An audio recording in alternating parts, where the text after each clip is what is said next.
to the latest episode of the Burkitt Encounter. So today I thought we would talk all about film and digital, and I thought I'd call it film versus digital because there seems to be still an ongoing battle between the dark side and the light side, and anybody that's shot film knows its qualities and its and appreciates its worth. The trouble is that in this day and age we've got such an influx of photographers who have never experienced film, who think it's like an antiquated, distant past, stone and chalk, medium. And what people are forgetting is that it's, many people still use it. I shoot it occasionally, not as much as I should. Some high-end photographers still shoot film predominantly. Some high-end magazines and publications still prefer film over digital because of its quality. So I thought today what I would do is I'd talk you through my experience of shooting on film against shooting on digital. The reasons why I think film is better still, not just better, it's different than digital, and why digital is kind of like great but has its limitations, and pretty quickly you come across those limitations. So that's kind of what the podcast is about today. So I'm not here to kind of like give you definitive answers about, the technical aspects as to why film is better than digital. It is. I'll cover my feelings as to why I think it is. But for me, it's more about process rather than quality, or rather than convenience, I guess is what I'm trying to say. So I'm waffling a little bit because I wish I was on holiday still. I've just come back from Malta and I'm a bit weary. I've been back to work for a week and a bit tired, and wish I was still on the beach at Malta, which is where I was this time last week. But that's a different story, and I'm going to podcast about a shoot I did there as well as we go along. But just for today, I wanted to talk about film because I set this stuff up before I went on holiday and didn't get a chance to shoot it. So I thought today we would kind of make our way through my adventures in film and digital and tell you why I think film still holds it over digital. Which is kind of strange really, because I really shoot film and I should practice what I preach, but from a practical perspective, from the practicalities of shooting film, it's not really that easy for me to do. And it could be, I have a studio here, I have a space, I could make a dark room, I could do all that here quite easily, I could make it very functional. For me, I'm short on time, I'm time poor, as they say, and to shoot film, develop it, make your prints and fine tune and do things properly, professionally, and to a real high standard takes time. And I am absolutely time poor.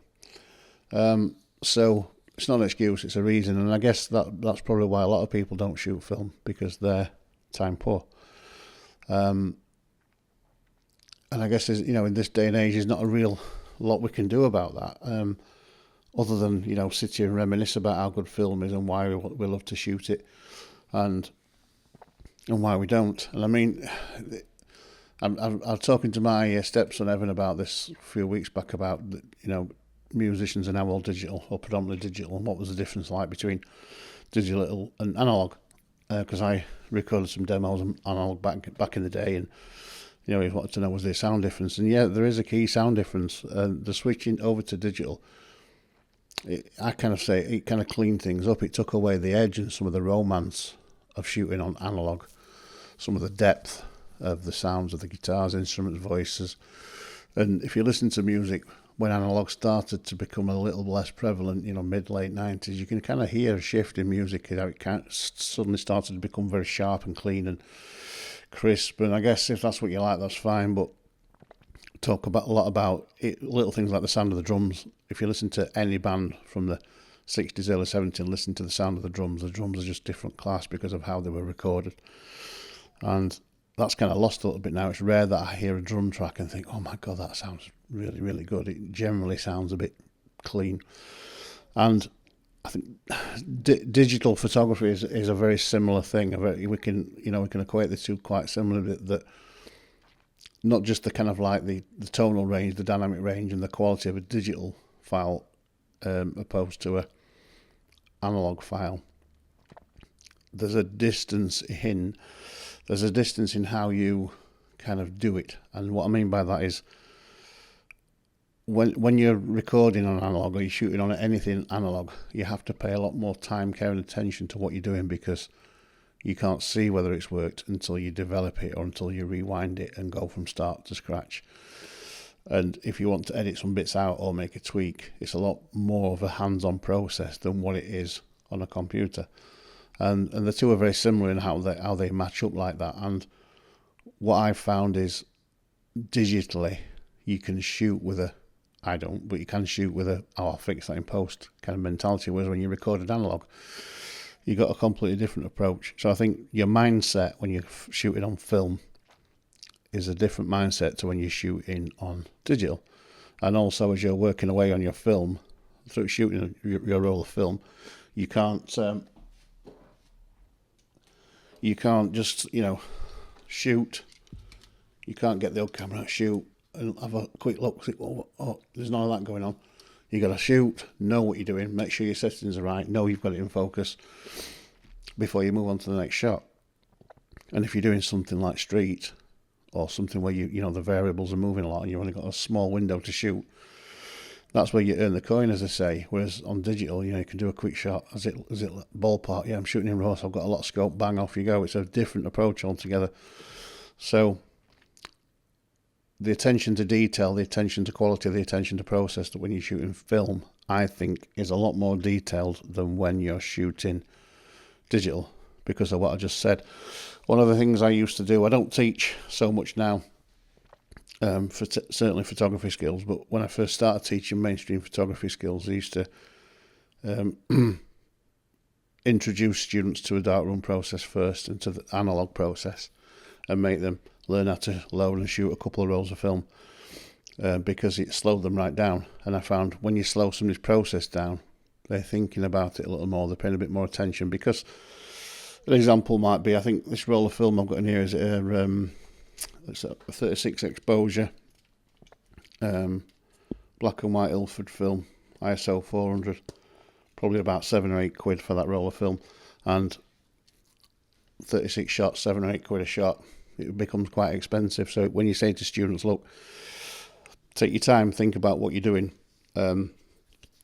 make sure that you've listened to what I've said about apertures, ISOs, make sure you're using the onboard meter if it's working, if not, have you got a light meter?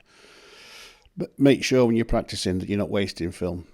And even though it was probably only a couple of quid a roll to students, because we used to buy it in big massive length, and our fabulous tech Jerry used to cut it up into smaller reusable rolls. Used to have these little reusable cassettes, so it was a couple of quid a roll for students, but it's still working class students from not affluent backgrounds. £2 a roll, but some becomes quite expensive. So trying to teach them to think about it and slow down and make sure they get every shot they can on that roll of film. And as you become more used to it and more apt at it, you can speed things up a little bit, but still you're thinking, am I doing this right? Because I've only got one shot at you. So that process, I think, makes better photographers. It makes for better photographers because they're thinking about what they're doing. They're not just willy-nilly pointing, which is what tends to happen, particularly with new photographers when they're shooting digital. They come in and pick up a camera. It does all the hard work for them if they want it to. And off they go, and they're off and running. And, they're selling prints on eBay or whatever it is within 5 minutes. And analog photography, film photography, doesn't allow you to do that, because you've got to become very good at this part of it, the camera, before you can even progress to the developing the film part of it and the creating a print process. And it's really funny. I got a comment on my Facebook page a few weeks back from a guy, I can't remember his name, whoever you are, guy, hey up mate, saying balls to Photoshop, we don't use Photoshop, Photoshop's cheap, it's shit, haven't used it, never will. Just do a shoot straight out of the camera, straight to print, done. And I hear that a lot from people who don't know any better. And I don't know the guy from Adam, but what I do know is he's wrong. And quite often you find you can't tell people with that mindset that they're wrong, because they've never experienced, from a digital perspective, going through the same stages. because they've not understood what the digital camera's doing. They don't understand the quality difference straight off the camera between a digital file and an old 35 medium format, large format negative. They're just an assumption that because they've done a shot and it looks great on the back of the picture, or in their mind it looks great, that when they transcribe that to a print, it's all done. There's no work in between. And that's just bullshit. That's just patently wrong. But I find you can't argue with people who have that mindset because they're fixed in it, and they can't. I don't know whether they think Photoshop's cheating. I don't know what they think used to happen in the analog days between the camera, the developer, the print process. Did that happen by magic? Did they shoot on a camera like this and then the print just appeared? There was a big in-between bit that perhaps if they were sending it to a lab they weren't aware of, and they were just assuming that their great pictures were coming off the camera perfect. It was the tech in the lab that was making it good, wasn't it? And that kind of mindset and that arrogance of, oh, I don't need to edit because everything I shoot is perfect. Well, it's bullshit, and you're just deluding yourself, because digital cameras, as I'll talk about and show some examples as we go through, were nowhere near as good as what people think they are. They're just not. And a well structured, well developed shot straight off of 35mm or medium format, large format film, in terms of tonal range and quality, is a million times better than a digital camera still is, in my opinion. Mainly because of how the pixels are collected and how the technology works. But you can see quite clearly when you're sitting live in a room like today with the two side by side, you can patently easily see the difference in quality. And it's not just a quality difference, like I said before. It is a tonal experience difference. And I like equating things to my past music career because there were a lot of similarities. And I do remember Paul McCartney, we all know Paul McCartney, talking about how he started playing piano but loved guitar because he said his piano feels like you're pushing it away from you. Whereas a guitar is kind of shaped like a woman and you're holding it, you're bringing it to you. And I feel that concept of ownership and holding and bringing and working to you is part of what is lost between digital and analog, because in analog, you've got a camera, you've got to hold it, you've got to open the back up, you've got to really caress it, you've got to really peel the back off, hold it nicely. You're holding it tight so you don't drop it. You're putting the film and you're working it. You're moving the buttons. You're moving the advance button. You're doing a lot of work to make that film just go in there. And then, quite a lot of the older cameras, you're using analog buttons, analog functions, so the clicky, the clunky, and you're holding the camera to you. When you do the edit process, everything is in your hands. So whether you're using a Patterson tank like this, when you're putting the roll, you're getting the roll out of the camera, you're putting it on the spool, you're in a dark bag and you're winding like a nutcase trying to get that bloody film on there, and it's driving you nuts, but you've got to hold it, you've got to look after it, you've got to caress it, you've got to be careful with it, you've got to not ruin your film. You're then going to go through the process of developing, stopping and fixing, and that's a quite hands-on holding, timing, waiting, consideration process to then flush it all out and hopefully end up with a nice negative. This one's a bit thin actually, and it's a bit dusty. A nice negative that you can hopefully make a print from. And all that process involves you holding, like bringing it to you, holding it, being gentle, loving it. I guess is you're going to love that work to make it work. Whereas a digital camera and the process, apart from holding it to put the memory card in and the battery, everything else you're kind of holding it to you, but you're not bringing it to you. You're looking through it and everything's going away. There's not as much tactile. The relationship's not as tactile as what it is with a film camera. And then once you separate that and you're doing the edit, the card comes out and goes in a computer. And again, when you're playing a piano, you're pushing the computer and you're pushing the stuff away from you. So it's kind of the opposite. And it does remind me of that, what Paul McCartney said about using the piano as opposed to the guitar. The guitar comes to you and you feel it, it's up against you. Same with a digital camera and a film camera. There's a separation between the two, and the film camera and the film process is a lot more hands on it. You're working with it more closely than you are with a digital file, which is in the keyboard, slightly separated from you, being pushed away.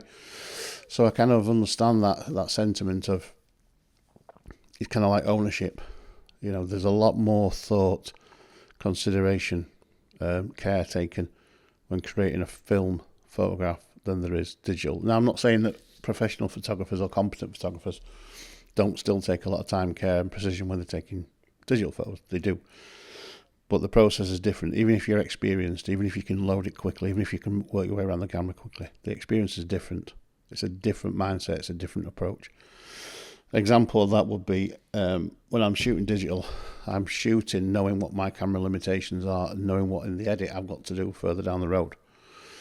So if I'm underexposing slightly, I know why, because I know the edit process I'm going to do to get to the end. I've got 3 or 4 cameras I use a lot, and the Canons produce a very different colorscape to what the Sonys do, and they produce slightly different dynamic range and qualities to what the Sony does. So when I'm depending on which camera I'm shooting, even from the the 6D or the 7D or the 5D or the R6, they've all got slightly different qualities about them. So from a shoot and edit perspective, I'm thinking down the line, what do I have to do here to get the shot that I saw there.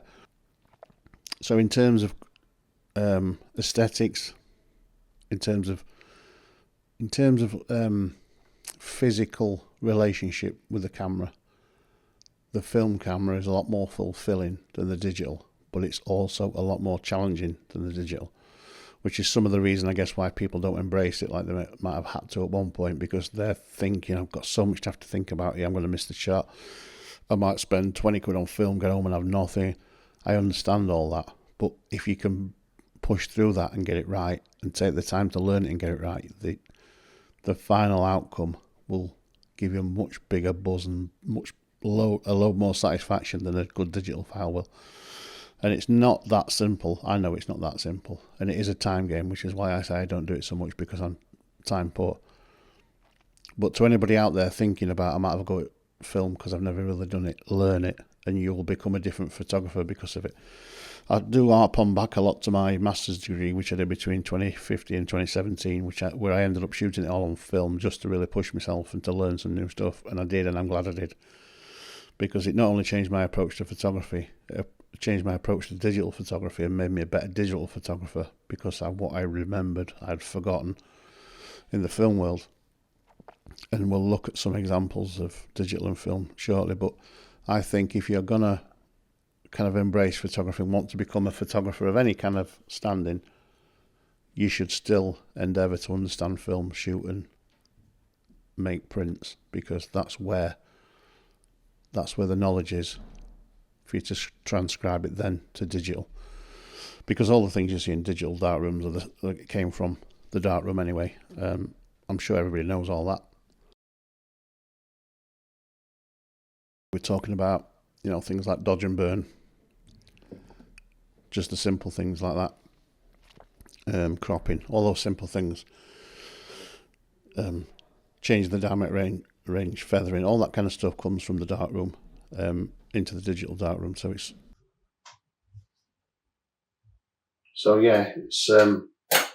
when you're recording,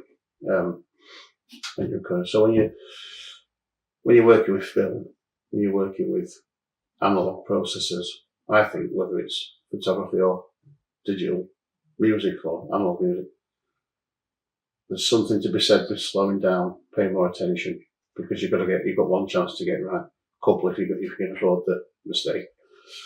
But generally speaking, you've got one shot. So that kind of approach to photography is what makes it, and you, I think, a better photographer. Because the biggest issue I've seen, particularly with students who haven't come through an analogue path, is they're click happy, and there's a mindset of, we've got 3 million shots, so it doesn't matter, one will be good. And this goes back to a little bit about what I was saying about Julian Lennon not being a photographer, because he doesn't understand how camera works really, he's just got the eye. Which is fine if it works for you, but I think, like I would say, if you want to be a photographer or be called a photographer, you should understand all the processes. Nothing should be a surprise to you. So yeah, it's that clickability in it. Click, click, click, want to be good. But I don't think that's the mentality to have in any walk of life, whatever you're doing. Why would you take 100 pictures and hope one's good when you can take 3 and one's amazing? Or maybe take 1 and one's amazing. That's the kind of mentality you should be aiming for, in my opinion, my experienced opinion. But digital photographers who have come through digital don't kind of ever get that. Their kind of hit rates are quite low, but they're taking lots of shots. And, you know, there's a mentality of, well, it don't cost me enough, is it? You're 16 quid for me, 128 gig memory card, what's it matter? Well, you know, you devalue your camera if you've got a camera that's got 300,000 actuations on it as opposed to 50,000. You know, that makes a difference there. You're taking more of your own time shooting digital for no better output or no value in the output. So why not have a go at shooting on film, shoot a couple of rolls on film, see if you can get anywhere close. In the first instance, don't even bother trying to develop your film. Send it to a lab. So get your digital, I'm all obsessed with digital. Get your analog camera. I mean, I paid for this Sentinel about 25 quid, I think it was, and it's like a bit of a Pentax K1000 kind of copy lookalike. So I got that and a couple of lenses for about 70 quid, and it is pretty new. It's like new. It's got all the functions you need. The lenses are decent. They're not ultra sharp. You know, they're a little bit not great, but they're alright. Camera's got everything you want. Shutter speed, aperture from what? 3.5 to 22 on this, so some good range. Some terrible issues here today. We'll get around them. So where was I? Yeah, millions of clicks. So, you know, instead of doing that, get yourself a cheap entry level or whatever. Sometimes you can come across good deals on eBay and places and get real good cameras for not very much money. Get yourself some film. Here's some old film. This is probably 10 years old. This is from when I used to work at Rotherham College, and my colleague Jerry used to roll it. I've still got a roll of that stuff there. Stick it in your camera, shoot a couple of rolls, send it off to a lab to be processed and see what you get back. And that'll give you a better indication as to how good a photographer you are. If the exposures are close, if you're in focus, because I find my eyes are shot to shit. The most difficult thing to do with a with a film camera, because we're all so used to autofocus, is twisting that goddamn thing and getting something sharp in focus in the shot. It's not as easy as what you might think it is. So if you can shoot a couple of rolls of film and get something usable, I don't know, shoot a roll of film, I think nowadays you can get deals where you can get a bunch of 6x4 prints, your negatives scanned onto a USB stick for not very much money, although the scanning bit's another thing altogether, which we'll talk about shortly. But that'll give you some idea as to where you are as a photographer. If you've only ever shot digital, shoot a couple of rolls of film on a manual camera, get them developed, see where you're at, see what you're not doing that you should be doing, see where your thinking is, see where your capability is. And some of you will be fine because you've learned well. Some of you will be miles off, and that'll be patently obvious pretty quickly. And then once you've done that and you're confident that you can shoot film, what I suggest you do then is make a little dark room in your if your wife will let you, in your house, and get a little dark room going. So you can buy this stuff for not much money. So I've got a Patterson tank here. You can get these for a few quid off eBay and places like that. That'll take up to medium format size film. Get yourself some bottles or packets of there's the chemicals, professional developer, D76 dev. For your stop bath, you can just use water if you like. You don't have to have the stop stuff in it really. And then your fixer, again, you buy yourself some fixer, mix it, whatever you do. Your dark room doesn't need to be that big. If you're only making 10x8 prints, which is this size, you need trays that size. So 3 trays that size, you could probably do it on the tabletop. All you need is a secure door so people don't barge in, a red light for a safe light. Keep it quite room temperature in there. I think water's normally about 22 degrees for for doing your cameras properly. And then you can start to develop your own film. And that developing your own film is an art form in itself, because again, you got to have patience. You got to take your film out of the canister, you got to put it into a dark bag. You're then in the dark bag with your sweaty hands, or gloves if you've got them, trying to get one of these things that are now stuck in here because they've been in here for years. Hopefully they're not ruined, but we'll see. They ain't going to come out of there, are they? Oh my god. Don't do as Lance says, not as it does. And see if you can get see if you can get this film stuff off of the out of the canister onto the reel fiddly in the dark. If you get it all onto the reel nicely, you're then going to process it. You're going to do whatever you got to do. 4 or 5 minutes dev, 30 seconds wash, 4 or 5 minutes fixer, maybe longer. Wash it for 20 minutes and then hold it up to the light box and see if you've actually got anything worth looking at. Now there, actually, I can't even tell what they're from looking at it. It's that long since. Oh, funnily enough, they're of our back garden. That's a surprise. But they're actually quite thick negatives, which will have gone on to make these prints, which I'm going to show you now. So these are prints I made in the darkroom for part of my master's degree. And these are lovely. It's lovely paper. I think from memory it was Kentmere, kind of lustre of some description. Can't quite remember what it was. But if I hold that up to you there, hopefully you can see that on that camera and on there. And I've got digital scans of these. But if I just show you some of these were used as part of my exhibition. One of my first, not my final, but the first exhibitions as part of my MA. And all shot on 35mm film with a Pentax K1000. These, but the feel of the paper, actually that one is on glossy, so I don't know if you can see this on screen, but we'll have a look and see. Can you see the difference between the two types of paper? And one thing I love about the darkroom, the print process, is the smell. Even today the paper still smells. Here's a couple of different tests that I did. If you look at these, when I'm testing to get the final thing I saw, this is what I spoke about earlier on with a guy on Facebook who said, I don't use Photoshop, I'm a purist, start straight into the print. So there's 2 prints of the same file, and that's me working out where I wanted the exposure to be. As you all know you'll have seen my work hopefully, I tend to like contrast. I like to make sure I've got plenty of contrast going on, and I like shadows and I like highlights. So the final print will have been somewhere closer to that than the original. Which one of these is the final print is a mystery to me, because I can tell these are still test work because they're still not quite cropped properly. They're quite poor. Because I know my style of photography, I would say that one's probably the closest to the final picture, but again there'll have been a bit more highlight in that.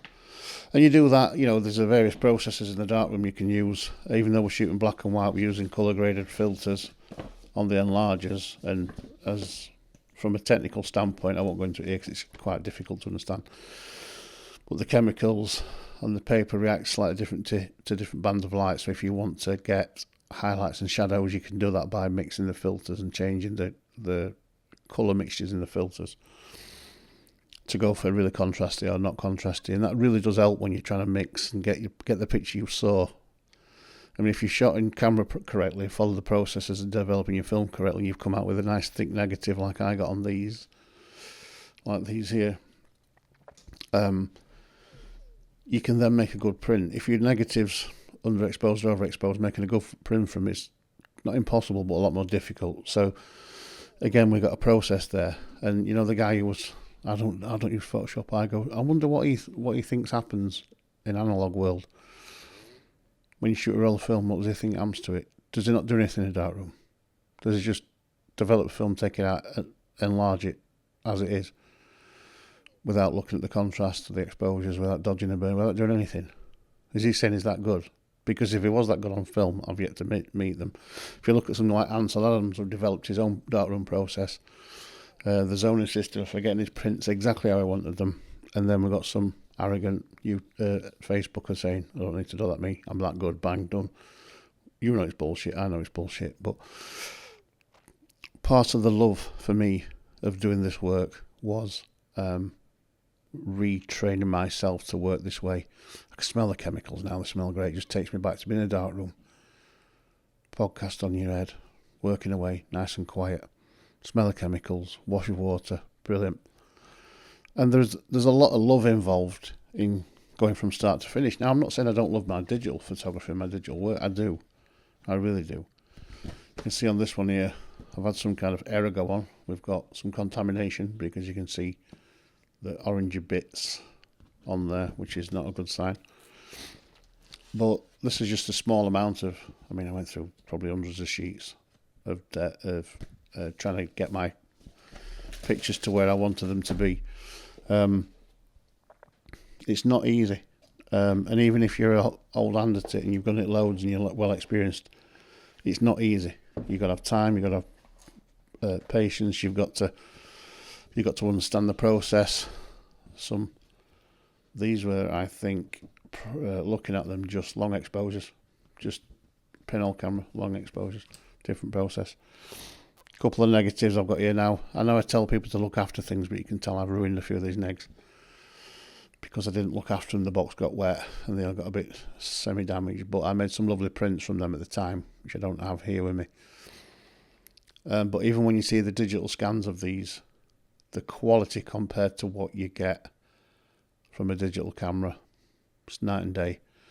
And I did a bit of remembrance research last week or the week before on what the differences are, and it really comes down to a function of how digital cameras work compared to a function of how film photography works. It's just a different way of collecting light, and the way that film collects light is a much more natural, much more subtle way than what digital is, and that's part of what the big difference between the quality is. Digital cameras are quite raw and brutal, whereas the way light hits a film, black and white or colour film, is collected in a much more subtle way. So you've got much less noise, and even when you do get noise on a film shot, difficult to show you on camera. I'll try and show you on the edit when I make the edit, see if you can see the differences. But noise and grain from a film shot on a film print like these, the noise is much more beautiful to behold than the noise you get on a digital camera. Digital camera noise is just awful, even if you've meant to do it, even if it's there for a reason.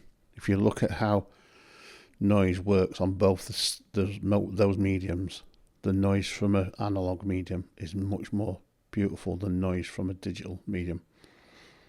And hopefully when I show you some side by side on the edit, you can see that. But it's one of the frustrations for me in terms of noise, or dealing with noise in digital. Yes, we've got ISOs now, they've got up to 3 billion. But what are they really doing? What are they really giving you? Not much, are they?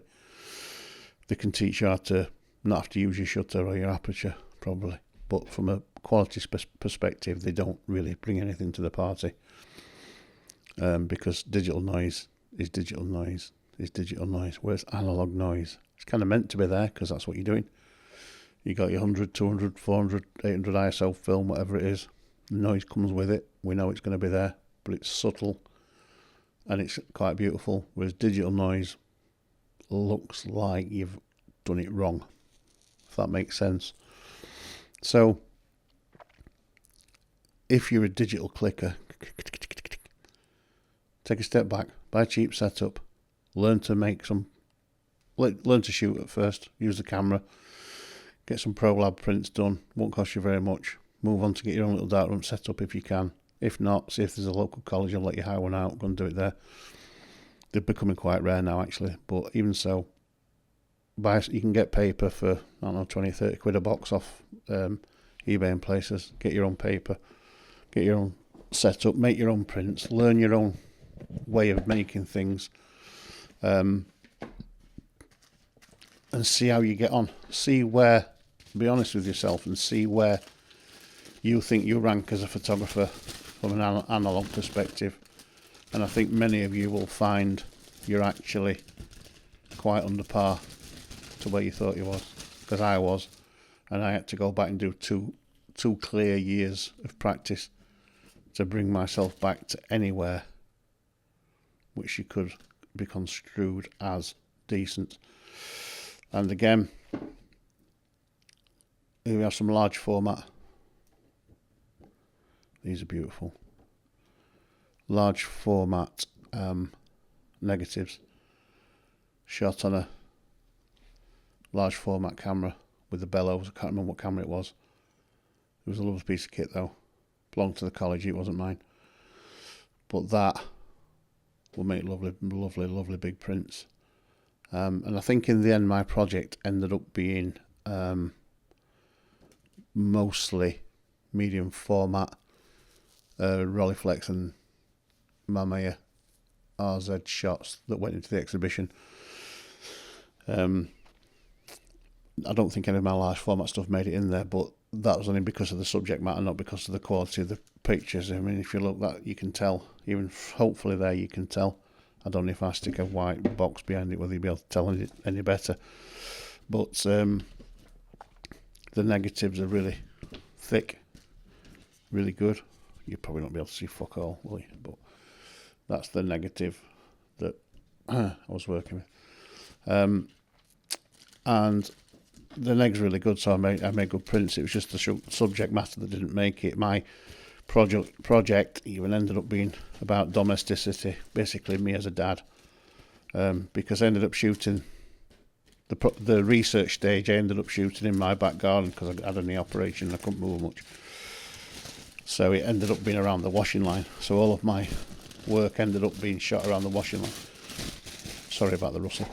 So those prints were of that ilk, but they weren't the best, and it was predominantly the medium format stuff that made it. But then, really funnily enough, when I was looking to how I was going to show this work as a show, I digitized the scan. I scanned all the negs, digitized them, made some 1 meter square prints by printing them on Xerox paper, A3, 6 lots of A3 side by side, just to see what they look like big. And talking to Hugh Hamilton, my tutor at uni, and asking him and my peers' opinions on what I'd done.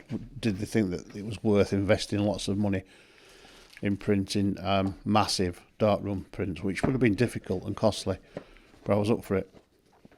Once I got these taped together prints, which you'll see on the screen now, they said, no, don't like that. And I thought, huh? And what they'd said was the kind of raw pieced together kind of wavy paper look to them just made them look like the stuff that was actually being shot on the washing line.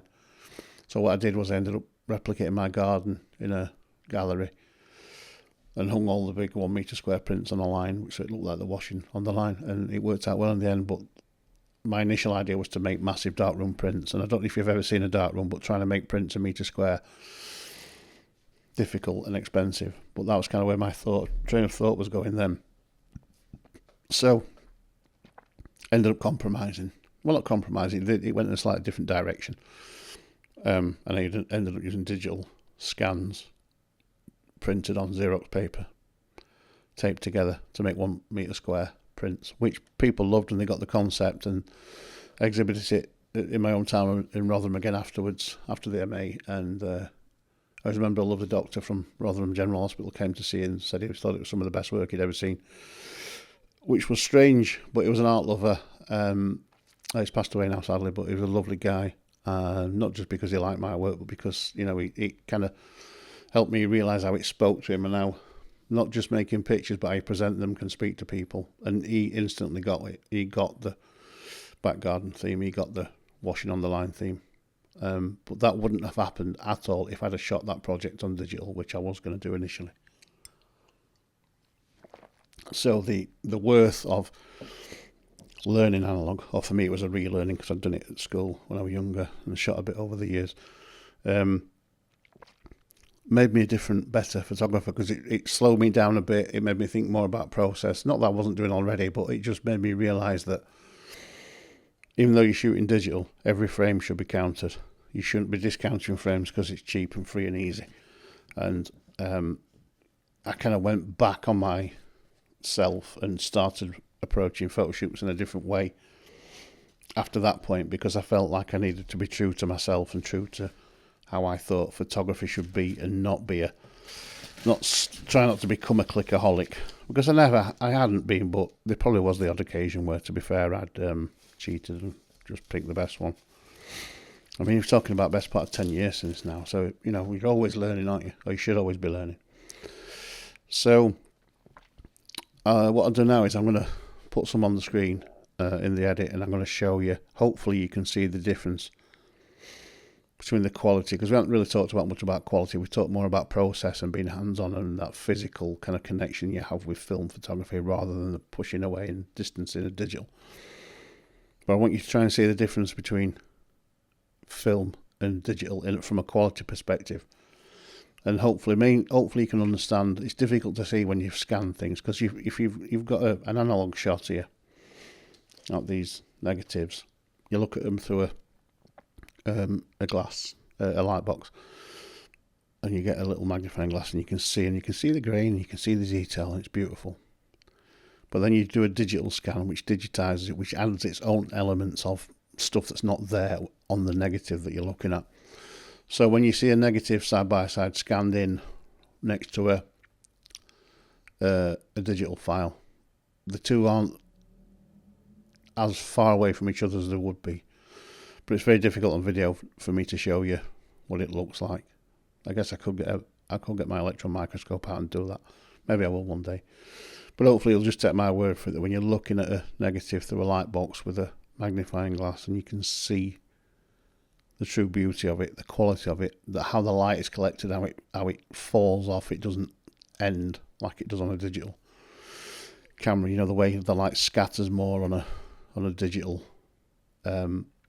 sensor than it does on a piece of film. It's quite obvious. And I kind of, I wish I had the kind of time and enterprise to shoot film all the time, but we don't live in that world anymore, which is a shame. Because, I mean, what would you do? Let's say I canned all my digital stuff and just shot film. To sell it, to make money on it, to earn from it, to get it out there, you got to digitize it and show it people.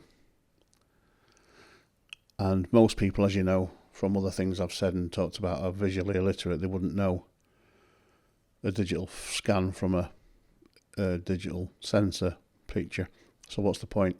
And I'm talking people in the industry, not the layperson. So unless somebody specifically commissions me to shoot on film, I probably won't, because there's literally no point, because people can't tell the difference between a phone camera shot and a pro shot most of the time, let alone a film scan that's been digitized. And it would be a waste of time, effort and money unless I was doing it for myself. And again, I am exceptionally time poor currently, and so I don't want to end up starting projects I can't finish, or rushing things because I've run out of time. I'm afraid I'm stuck firmly in the digital world. But my opinion is that when all that's said and done, the process, the condition, the quality, the thing that is analogue stroke film photography is more fulfilling, has a higher end output quality if you do it right. I mean, I'm not Ansel Adams by any stretch of the imagination, but just look at how he fought to get his process right. Unfortunately, I've never had the chance to see an Ansel Adams print in the flesh. I've only seen digitised versions, but my guess is that if you stood and looked at one on a wall, you'd not be able to stop looking at it. And if you compared it to your own digital prints, which might be good, you're going to be disappointed in what you're doing. And I think that's never going to change. I don't think digital's going to get any better. What's tending to happen with digital is people are getting used to it. So that stale kind of acceptance of it is what it is, just like in music. Then we've got to think about AI as well. Is it kind of here to stay? And I hate it that digital's king, but it is what it is, and we are where we are. The beauty is some people still do commission people to shoot film, which is great, which is lovely to hear. Not as much as we should do, but maybe we'll come full circle. If photography is not over in a few years, like I think it is, then maybe we'll go back. Maybe we'll end up going back there. Maybe once the EMP's gone off and everything that's electric is ruined and wasted, maybe we've only got film so we can go back to it then. Maybe that's how we're going to get back to film. When the nuke war happens and we're all reduced back to the Stone Age. Maybe my book, which I've got actual copies of up here, The Obfuscation of Photography, explains in there where photography came from, how it's been around for thousands of years. Maybe we can use that book as a reference to get going again. Maybe that's the way back to the old analogue ways. A bit of tin, a bit of bitumen, and a pinhole camera. That'll do for us, won't it? So that's my quick take today on all things analogue versus digital. And analogue's king for me in terms of experience, in terms of quality, but digital is the way that people want it. Speed, convenience, cost. And I'm happy to live with that, providing I'm still being paid to do it and they're not getting some algorithm to do it for me. I won't go down that road ever. But I'll show some. Well, when you've looked at the comparisons on screen, just have a think about how kind of mediocre digital is in comparison. And there are much better analogue photographers and analogue teachers out there than me. I'm not claiming to be the best analogue teacher or have the best understanding of analogue, but I know through experience what it is, what it can do, what it can give, what it brings. And it is probably more about the experience than the final thing, because most film shots now are scanned in and shown digitally anyway, so it's very rare you see a film print on a wall. Although if you get a chance to do that, please do that, because it's insane, the beauty of it. And it goes for colour as well. I'm not showing any colour examples here, but I see no end of colour photographs which are supposed to look like, I don't know, this film, this stock film, that stock film, the other stock film. And they never do, because the conditions they shot them in are not the same. You're taking a digital file that's got flat colour, flat tones, sticking a preset over the top of it and just making it worse. It just ends up being mush. It's very rare you see a colour profile that looks like what it would look like on the film stock, on the paper stock. It's very gimmicky and it doesn't fool me, and it doesn't very often work. Very rarely does it work, and I know that through a lot of trial and error myself. I've got loads of different film stock up there still, which I rescued out of my fridge. We got a new fridge freezer recently. I took it all out. It's been in there for years. And I think my wife Kirsty was getting a bit fed up and not being able to put eggs in the fridge because it was full of film. But buy yourself a couple of rolls, shoot some, send it to the lab. If you think you're great, make some prints. If not, try again. Keep going until you get to a point where you're happy with your prints, and see how you get on, and see what you guys think about the real difference between film, analogue and digital. And have a think about music as well. Have a listen to stuff from the 50s, 60s, 70s, a little bit in the 80s. And have a look at music from the 50s, 60s, 70s, possibly a bit of the 80s, but most of those 3 decades, and listen to the quality. Then the digital switch, particularly from a recording standpoint, early mid-90s, you start to really notice it. And that's, funnily enough, that's when digital cameras first started coming out. So maybe if you have a look at the whole media at that point, early to mid-90s, when the switch started to happen, and look at the quality and the process compared to now. And it's chalk and cheese, and it's definitely not made it better. It's made it quicker, cheaper, more convenient.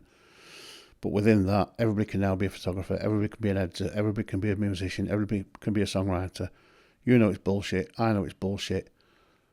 Let's wind it back. Just count our lucky stars. We can shoot cheaply, we can buy cameras relatively cheaply. But come at your work from an analogue point of view, We got to own it and hold it close to you. Work with it, and you'll be 100% better than you thought you were. All right, that's it from me today. Back soon with some more drivel. Hope you've enjoyed that, even with the tech issues I've had, bloody noise and whatnot. Have a great week too. I'll see you soon. Cheers, everybody.